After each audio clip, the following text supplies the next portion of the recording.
Jätkame eestikeelse piibliraamatu lugemisega. 11. õpetuse nädala prohvetid, see on siis Tartus trükitud 1897.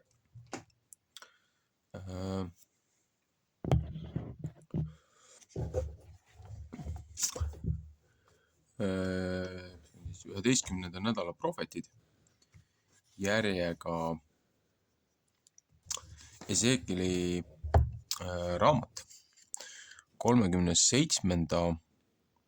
peatüki 15 kuni peatüki lõpp 28. Ezekieli raamat on üldse huvitav. Mis läheb kokku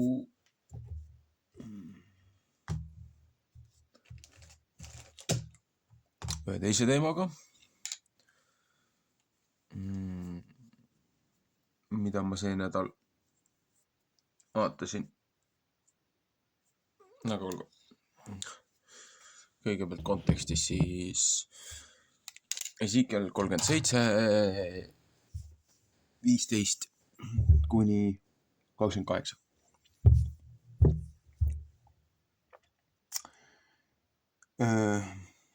Taas sai Jehova sõna mu kätte sedaviisi. Ja sina inimese poeg, võta enesele üks puu ja kirjuta sinna peale Juuda päralt ja Iisraeli laste päralt, kes nende seltsimehed, ja võta üks teine puu ja kirjuta sinna peale Joosepi päralt, ja see on Efraimi ja kõige Iisraeli soov, tema seltsimeeste puu. Ja pane neid teineteise ligi üheks puuks, et nemad üheks puuks saavad sinu käes. Ja kui su rahva lapsed su vastu räägivad ja ütlevad, eks sa anna meile teada, mis need sul on, siis räägi nende vastu. Nõnda ütleb issand Jehova.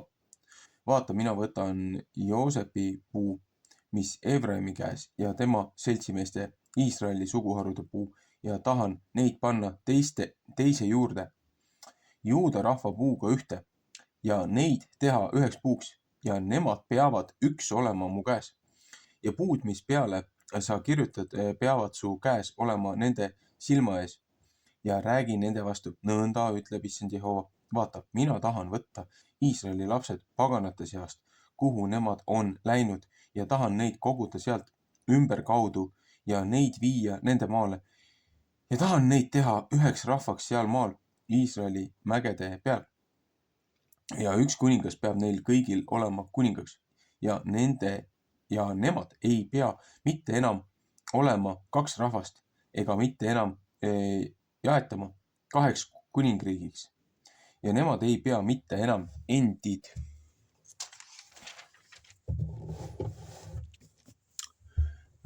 roojaseks tegema oma sida jumalatega, ega oma läila jumalatega, ega kõikide oma üleastumistega, ja ma tahan neid peasta kõigist nende elumajadest, kus nemad pattu teinud. Ja tahan neid puhastada, ja nemad peavad mulle rahvaks olema, ja mina tahan neile jumalaks olla. Psalm 36, 28. Ja mu sulane Taavet peab nende üle kuningaks olema, ja üksainus karjane peab neil kõigil olema, ja nemad peavad minu kohtuseaduste sees käima ja mu seda seadmisi pidama ja nende järel tegema. Johannese 10:12. Ja peavad elama seal maal, mis ma oma sulasele Jakobile olen andnud, kus teie vanemad elanud, ja seal peavad nemad elama, nemad ja nende lapsed ja nende laste lapsed igavesti. Ja Taavet, mu sulane, on neile vürstiks igavesti. Ja ma tahan nendega rahu seaduse teha. Üks igavene seadus peab nendega olema. Ja ma tahan neid austada ja neid paljuks teha ja oma püha paiga nende sekka panna igaveseks ajaks. Jeeremaia 54:10. Ja mu maja peab olema nende juures ja ma tahan neile olla jumalaks ja nemad peavad mulle rahvaks olema. Laul 22:4, 2 Korintuse 6:16. Ja paganad peavad tundma, et mina Jehova olen, kes Iisraeli pühitseb, kui minu püha paik nende seas on igavesti.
Ma otsin siit midagi praegu.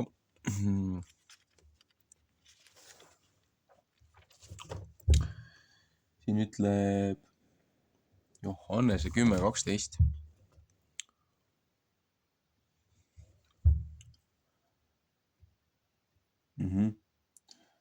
Johannese 10:12.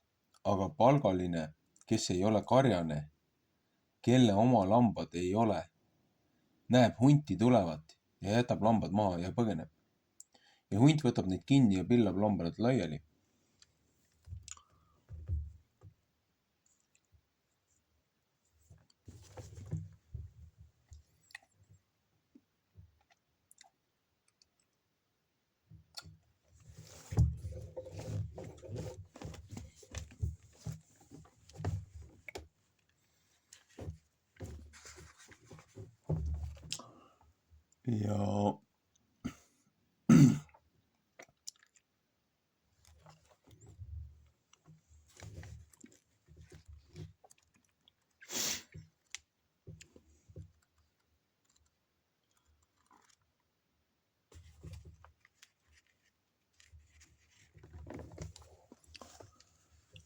Ja Jeremaia 54:10.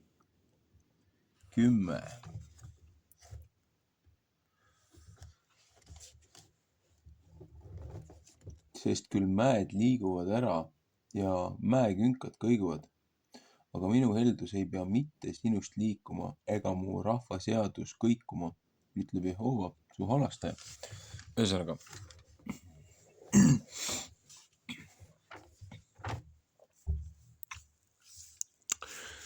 mida siin prohvet Ezekielile räägib? See on selle nädala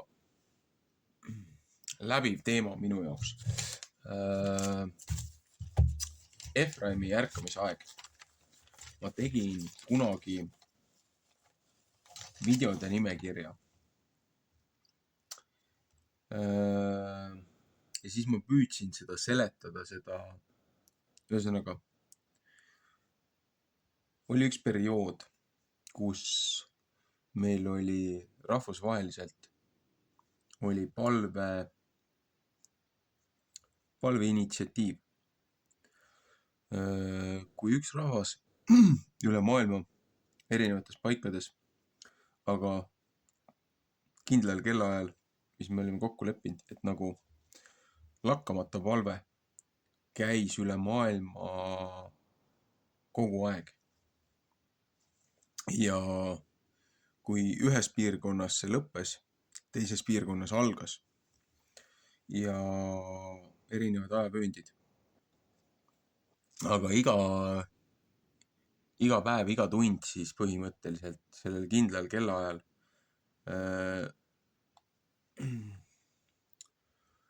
palusime ühte ja sama asja. Kes ka natukene midagi muud. Aga üleüldine mõte oli mõistmist, arusaamist, kuidas edasi minna, mida teha. Ja pikka aega, iga päev, ükskõik mis ma tegin, kui oli see kellaaeg, mul oli äratus enne seda pandud. Võtsin 5 minutit, vahet ei ole, mida me tegime. Kõik teadsid, et muga ei tasu isegi mitte vaielda.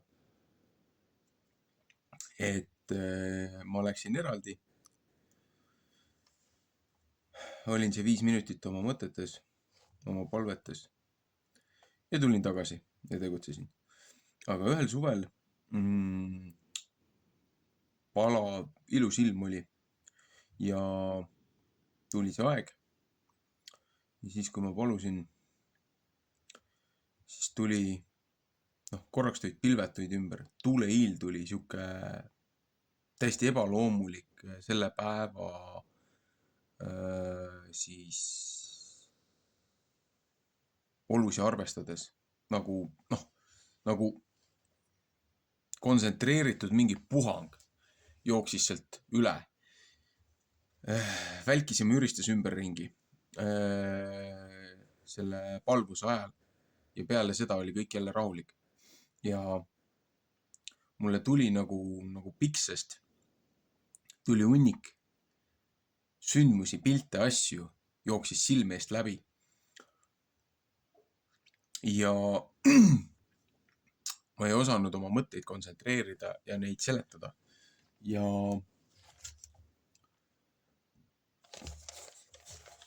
ma otsisin mingi 3 päeva. Otsisin neid videos ja asju ülesse. Seepärast ma teadsin, mida ma pean seletama, edasi kandma. Aga ma ei osanud seda sõnadesse panna. Ja siis ma tegin selle videode nimekirja. Ja siis ma üritasin mitu korda sõnastada, panna need nagu jutupunktid paika, et ma ei jätaks midagi väga tähtsat mainimata ja ma ei suutnud seda esitust teha. Ja siis oli hästi tuuline laupäev, kui mul oli vaja liikuda. Mul ei olnud teist võimalust teisel päeval minna. Et laupäev on küll puhkepäev, aga katsuda seda hoida, aga mul oli töö, igapäevamasina sõiduki käigukast, mille ma oma oletuses tuksi keerasin. Jätsin hoolduse tegemata õigeaegselt. Ja see käigukast läks remonti. Viisin selle sinna remonti ära. Teise Eesti otsa. Tulin tagasi. Ja siis ma pidasin kinni seal ühes rahvuspargis ja puhkekohal salvestasin siis pea mingi pooletunnise selle ettekande. See oli vaja teha inglise keeles. Nendele koguduse kogukonna kaaslastele, kellega me hästi tihedalt suhtlesime igapäevaselt. Väga tumedad jõud üritasid lõhkuda seda kogukonda. Hakati seal igasuguseid kuukummardusi ja maausku ja kõike muid asju seal viljelema ja kuufaaside järgi puhkepäevi pidama ja kõike muid asju, mis on risti vastuolus nagu kõigele sellele, mida piibel õpetab. Ja see lõhkus meie koguduse. Okultismi juurtega inimesed püüdsid hävitada selle koguduse, mille siis asutaja oli just natukene enne seda oli surnud. Eelmine sügis vist. Et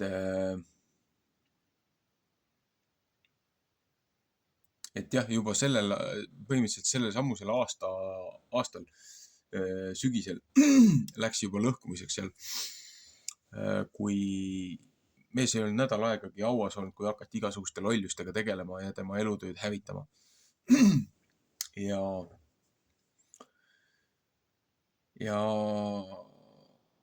kuna inimesed ei kuulanud, siis meil oli aeg tolm jalgelt raputada ja lahkuda.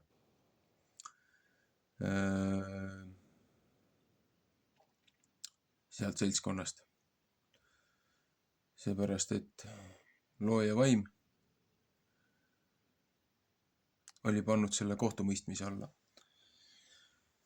Ja no vot, see on siuke seletus, aga kui ma selle salvestuse ära tegin, siis oli ka just see, et ühed noored poisid olid teinud ühe avarii, olid ühes kurves välja sõitnud. Põhimõtteliselt sellel ajal, kui ma seda salvestust tegin, ma nägin salvestuse alguses ma nägin seda mööda sõitmust, seda sõidukit. Ja siis pool tundi hiljem ma nägin, auto oli seal natukene edasi, oli kraavis. Või mitte kraavis, kummuli, peaaegu kraavis. 4 noort poissi. Auto oli külje peal. Ja ega mul muud üle ei jäänud. Keegi teine inimestest seal kinni ei pidanud, keegi neid aidata ei tahtnud.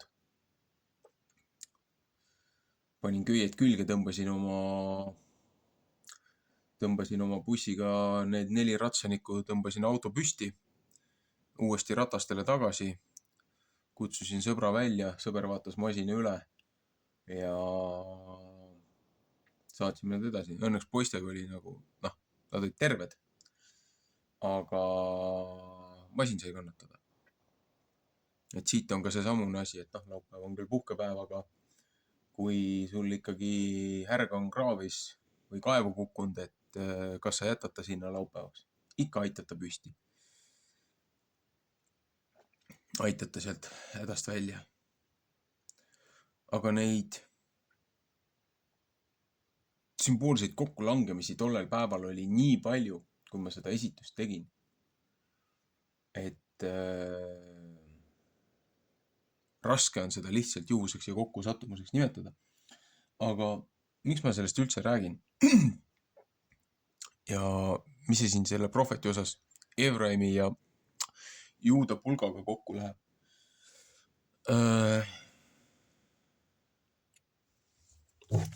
Ma üritan nüüd siit leida, see on 11. õpetuse nädal ja ta tõmbas ligi. Nüüd on see Efraimi ärkamine. See peaks tegelikult Uue Testamendi portsjonisse minema, aga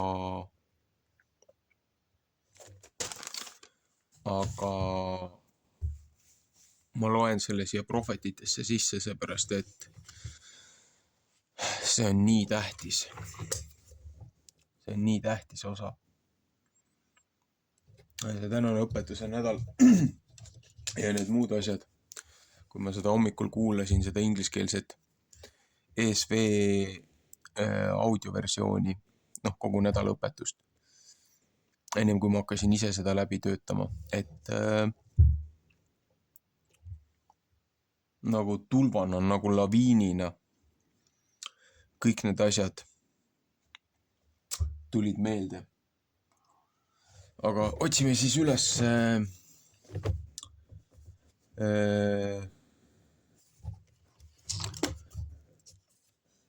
Luuka.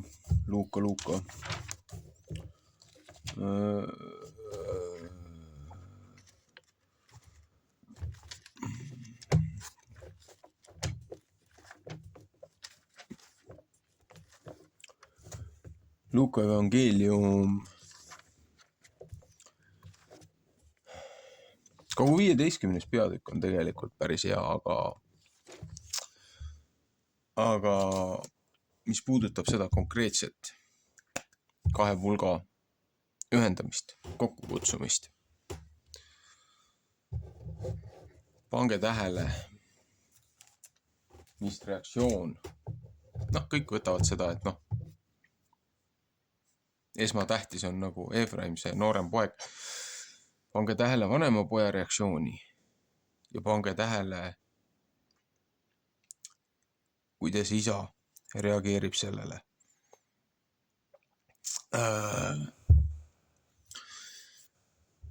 Luuka evangeelium 15. peatükk 11. alates. Ja nüüd Kristus räägib võrdlustes oma jüngritele, et aga tema ütles, ühel inimesel oli 2 poega ja noorem neist ütles isa vastu, isa, anna mulle vara, mis minu osaks tuleb. Ja tema jagas neile vara. Ja ei mitte kaua pärast seda aega kogus noorem poeg kõik kokku ja läks ära kaugele maale. Ja seal pillas ta oma vara ära ja elas õnnetumas elus. Aga kui ta kõik sai ära hukanud, tuli sinna maale kange nälg ja tühi hakkas tema kätte tulema. Ja tema läks ja seisis ühe kodaniku juures seal maal. Ja see läkitas teda oma väljale sigu hoidma. Ja tema püüdis oma kõhtu täita tühisest lestadest, mis sead sõid. Ja ükski ei andnud temale. Aga kui ta paremad mõtted saanud üles tema, ütles tema, mitu palgalist on mu isal, kel leiba küll on, aga mina lähen hukka nälja pärast. Ma tahan kätte võtta ja oma isa juurde minna ja tahan temale öelda, isa, ma olen pattu teinud taeva vastu ja sinu ees. Ja mina ei ole enam väärt, et mind su pojaks hüütakse. Pea mind kui ühte oma palgalistest. Ja tema võttis kätte ja läks oma isa juurde. Aga kui ta veel kaugel ära oli, nägi teda tema isa ja temale sai hale meel ja ta jooksis ja hakkas tema ümber kaela ja andis temale suud. Aga poeg ütles temale, isa, ma olen pattu teinud taeva vastu ja sinu ees ja ei ole enam väärt, et mind su pojaks hüütakse. Aga isa ütles oma sulasele, tooge kõige kallim kuub ja pange tema selga ja andke temale sõrmus, sõrme ja kingad jalga ja tooge tapke üks nuumavasikas ja söögem ja olgem rõõmsad. Sest see sinane mu poeg oli surnud ja on jälle elavaks saanud ja tema oli ära kadunud ja on leitud ja nemad hakkasid rõõmsad olema. Aga tema vanem poeg oli väljal. Kui tema tuli ja koja ligi sai, kuulis ta laulmist ja tantsimist.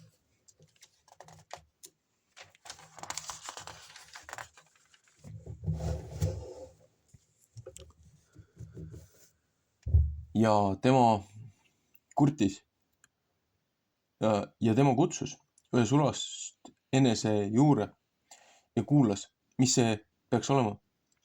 Aga see ütles temale, su vend on tulnud ja su isa on ühe nuumavasika tapnud, et ta teda on tervelt jälle saanud. Ja tema sai vihaseks ja ei tahtnud mitte sisse minna. Siis läks tema isa välja ja palus teda. Aga ta vastas ja ütles isale, vaata, nii mitu aastat teenin mina sind, sa ei ole iial üle sinu sõna astunud ja ei ole iial üle sinu sõna astunud ja sina ei ole mulle elades üht sikkugi andnud, et ma oleksin võinud oma sõpradega rõõmus olla. Aga kui see sinane sinu poeg on tulnud, kes sinu vara hooredega nahka pannud, oled sina nuumavasika tema pärast tapnud. Aga ta ütles tema vastu, poeg, sina oled ikka mu juures ja kõik, mis minu on sinu päralt. Nüüd peaks sinu meel hea ja rõõmus olema, et see sinane sinu vend oli surnud ja on jälle elavaks saanud. Ja et ta oli ära kadunud ja on leitud.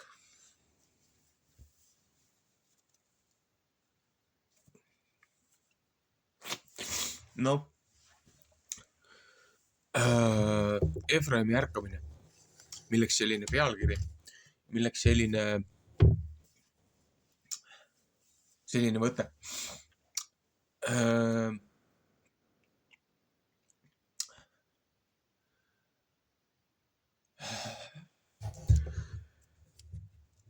Minu teada on see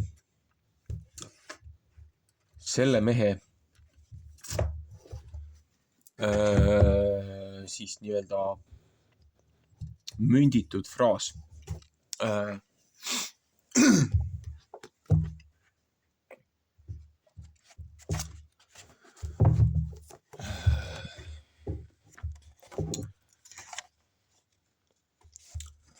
Rolf Skiba.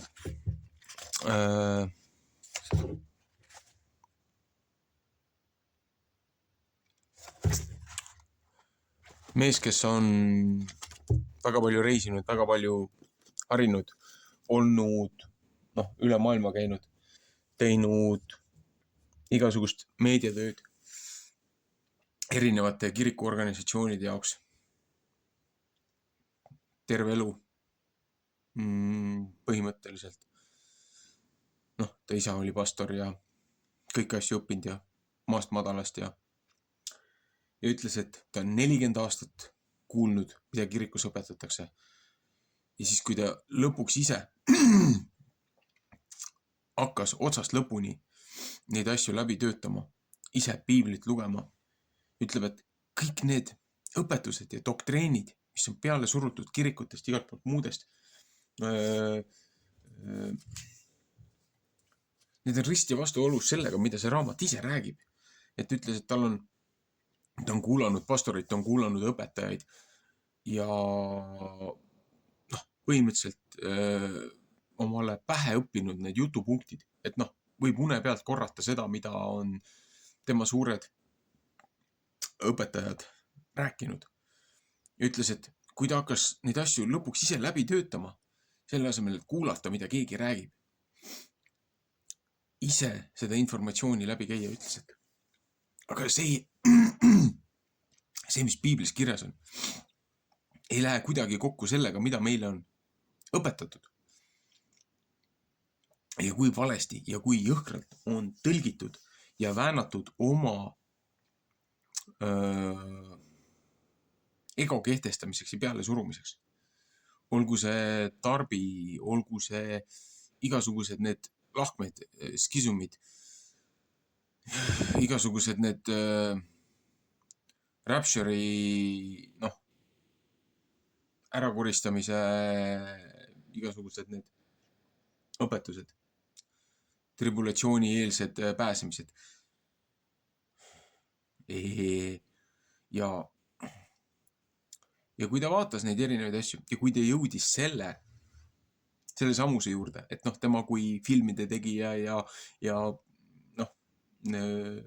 audiovisuaalse materjali nagu looja, et see oli tema anne. Et ütles, et kuidas võtta kokku see, mis hakkas toimuma ülemaailmselt kuskil 2008-2009, mis mina olen ajaraamis, mis tema on, mis paljud teised on kokku pannud, et kui langenud inglite karistusaeg sai läbi, ütleme, tööstusrevolutsiooni alguses, aga piibli järgi see Põhja kuningriigi, vaata see kuningriik jagati 2, Juuda ja siis see Efraim. Et kui üks pool kahetses, aga teine pool ei kahetsenud oma seda kuritegu, et kui prohvet pidi ennustama nii mitu päeva, kui ta külje peal lebas, et iga päev on 1 aasta. Ja kui panna see nüüd kronoloogiliselt ajaliselt kokku ja korrutada siis selle konstantsiga, et kui sa ei kahetse oma pattu, siis see korrutatakse, kas see oli 10-kordselt või? Kõigepealt oli 7 ja siis kui ikka ei saa aru, et siis oli vist 10. Mis iganes. Ühesõnaga, see 390 päeva või mis ta seal oli, kui ma nüüd seda numbrit jälle sassi ei aja.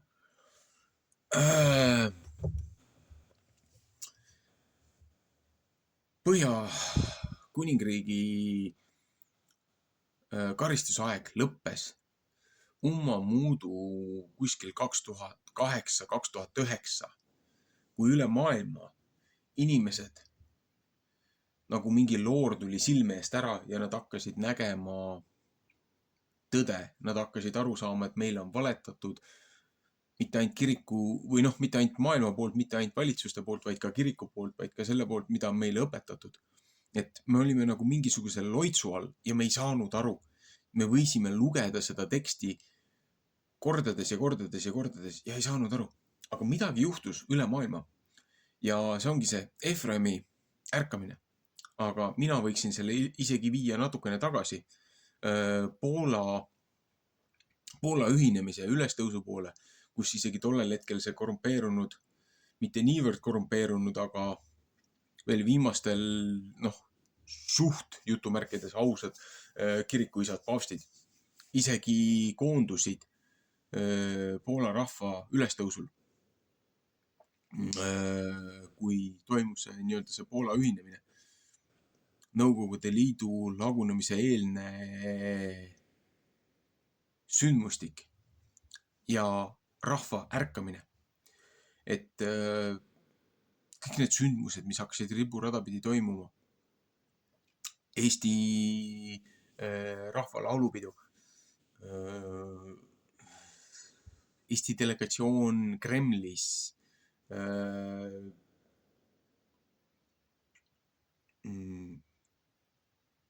Molotov-Ribbentrop pakti massiküüditamiste aastapäevase Balti kett. See tähistus 50-aastase Balti kett.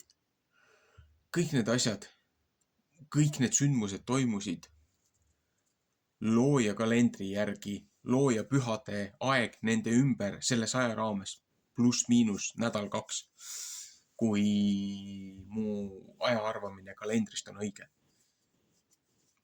Nüüd nende liignädalate hüppamistega, need võivad kõikuda, et isegi Eesti, kumb see nüüd oli, 24 veebruar või? Üks on see iseseisvumine, teine on taasiseseisvumine ja need on need kaks asja, mis mina ajan kogu aeg sassi. Ma ei tea, miks. Ühesõnaga, veebruari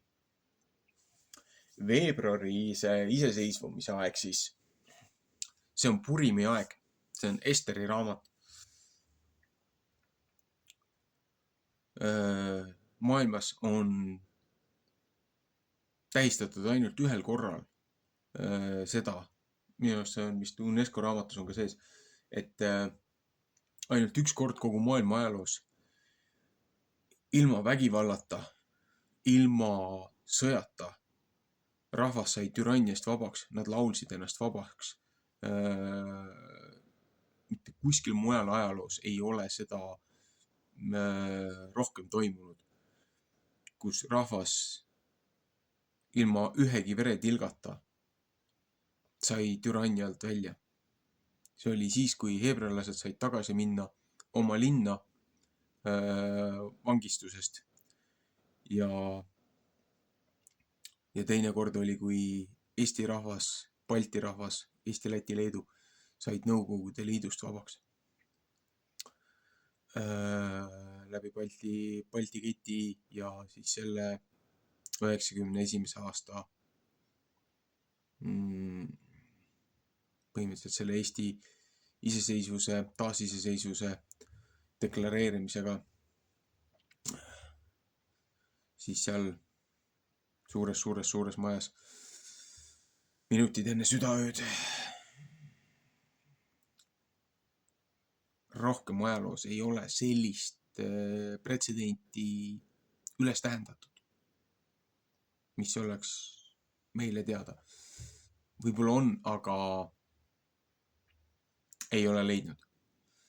Ja mis puudutab siis Rob Skibat ja tema seda arusaama, et kui võtta nüüd see 2008-2009, kui see ülemaailmne ärkamine algas, tema ütles, et kui võtta see nii-öelda see Polaroidi pilt, et heebrealane,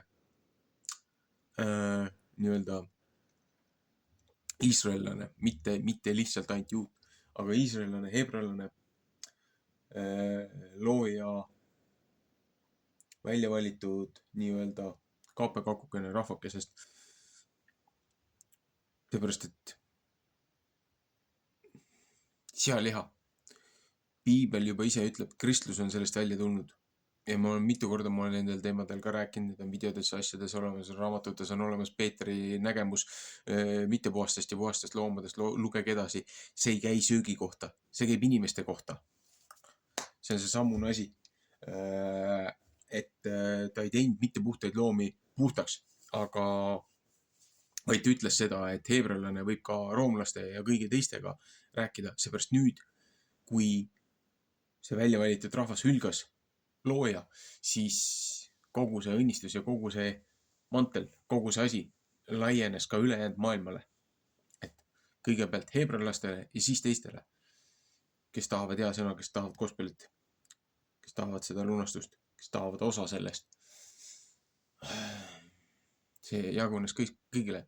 Aga et kui võtta nüüd see Polaroid pilt, et see heebrealane, et ta oli võõrmaal, ta oli raisanud kogu oma isa varanduse ära, ta oli kõik oma vara ära raisanud. Ta oli jõuka mehe pojast, oli saanud tavaline kuradi palgaori. Ja mis ta töö oli? Põhimõtteliselt visata sitta ja hoolitseda sigade eest, mis on piibliliselt on üks kõige ebapuhtamaid loomi. Ja juba meditsiiniliselt kõik need muud asjad. Videod on olemas teise kanali peal. Religioon, just kommentaar seal toitumisel. Saad sa aru, et ta oli sigade aedikus, ta oli näljas, tal ei olnud midagi süüa. Ja ta üritas sigadega ühest künast süüa, seepärast, et ta oli kogu oma varanduse, kogu oma raha, kõik, mis tal oli antud isa poolt isa varandus, ta oli kõik selle maha laristanud. Ja siis see selguse hetk, kui tuleb, et ma olen eksinud, ma olen sita kokku keeranud, ma olen kõik ära laristanud ja ma ei ole ainult looja vastu eksinud, ma olen oma isa vastu eksinud, ma olen kõike seda, ma olen kuritarvitanud ja selle peale sülitanud, et ma ei vääri enam olla isa majas, isa poeg, et aga isal on teenrid, kellel on süüa, kellel on leiba. Et nagu Eesau, et mis mul sellest pärimise õigusest, kui anna mulle kaus punast suppi, et ma suren nälga. Eesau samamoodi põlgas oma, või veel hulleminigi põlgas oma seda sünniõigust, oma õnnistust ja müüs selle maha kausisupi eest. Aga see poeg, see noorem poeg ja Eesau oli vanem poeg, aga see noorem poeg ütles, et see, kuidas ma olen käitunud, ma ei vääri seda, aga äkki isa võtab mind kui ühte oma töölist. Aga kui ta tuli koju tagasi, siis isa tuli talle juba eemalt, tuli vastu. Isa oli nii õnnelik. Poiss oli lõpuks aru saanud, mis on tähtis. Või et poiss tuli koju tagasi ja isa tegi talle peosööma ja, aga teine poiss oli tige. Vaata see jutuvärkides nii-öelda see juudi rahvas, et kuidas saavad kristlased, kuidas saab looja neid kaitsta või neile oma õnnistuse anda või et nad ei ole ju mitte keegi. See on see samune suhtumine nagu sellel vanemal pojal. Aga nemad olid kogu aeg loojaga, nendel oli kogu aeg see õpetus olemas, nendel oli kogu aeg looja käsud olemas, nendel olid looja prohvetid, sõnapidajad, neil oli kõik oli olemas ja nad ikka sülitasid selle peale. Aga nooremal poisil ju ei olnud seda.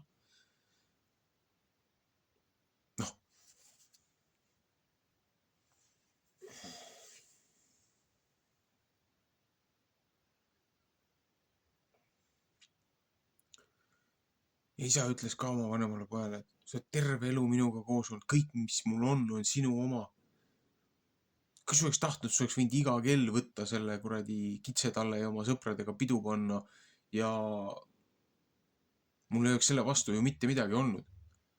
Aga see, et sa olid lihtsalt sõnakuulelik ajudeta lammas, kes ei oska oma peaga mõelda, aga lihtsalt täitsid kõiki käske nii, nagu oli vaja.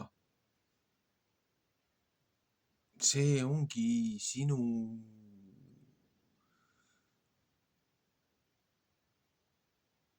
rumalus.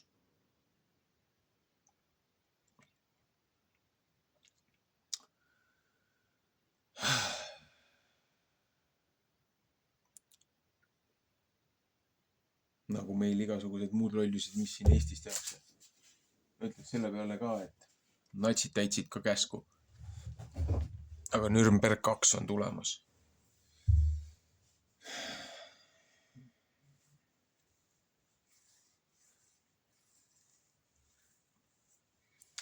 Vot see on see meeleparandus. See on see, mida tegelikult on meie rahval vaja.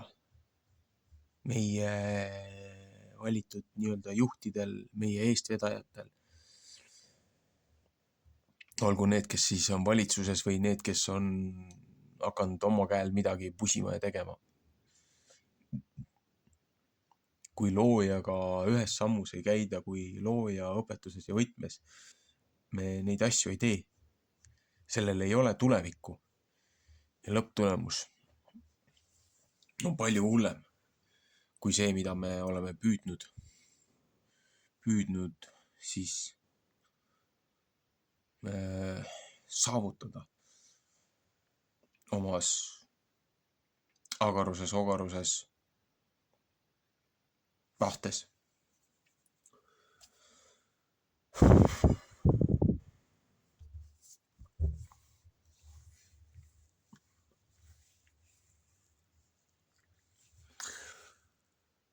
Olgu. Meeldivat hingamispäeva.